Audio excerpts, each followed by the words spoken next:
Bonjour et bienvenue à toutes et à tous. Le cours d'aujourd'hui s'intéresse aux réactions du cycle de Krebs. Deuxième étape de la respiration cellulaire. Dans la matrice mitochondriale, l'acide pyruvique issu de la glycolyse subit des réactions biochimiques appelées réactions du cycle de Krebs. Les questions qu'on peut poser: que devient le pyruvate dans la matrice mitochondriale et quelles sont les réactions chimiques qui s'y déroulent? Commençons par l'organisation des mitochondries.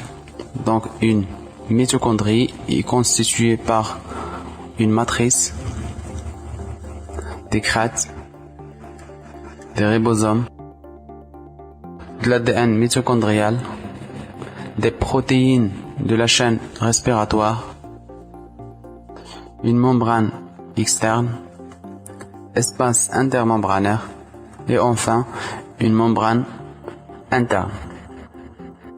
Agrandissons cette partie-là.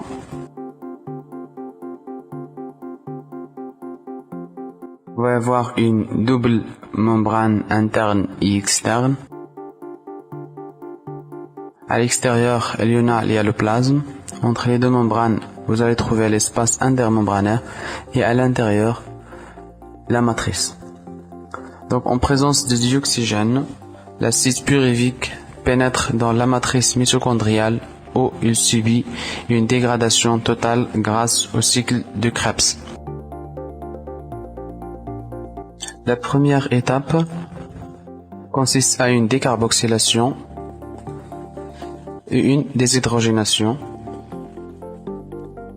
Ça veut dire formation de NADH+ à partir de NAD+. En présence de coenzyme A, le pyruvate est converti en acétylcoenzyme A.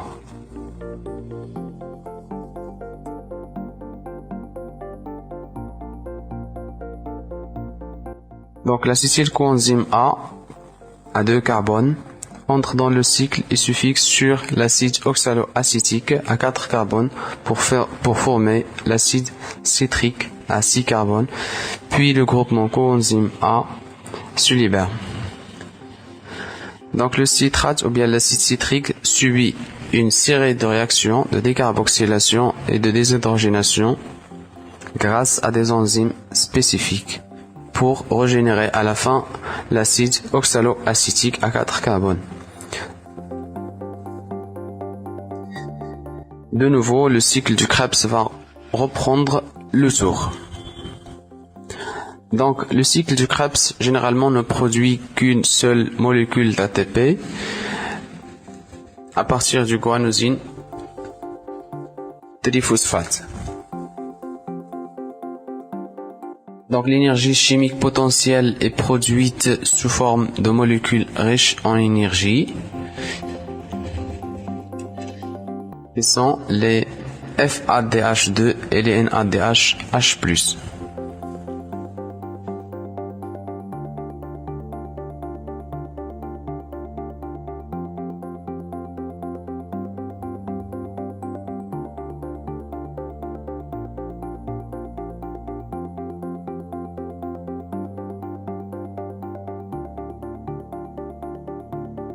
Donc un seul cycle du Krebs produit 4 NADH+.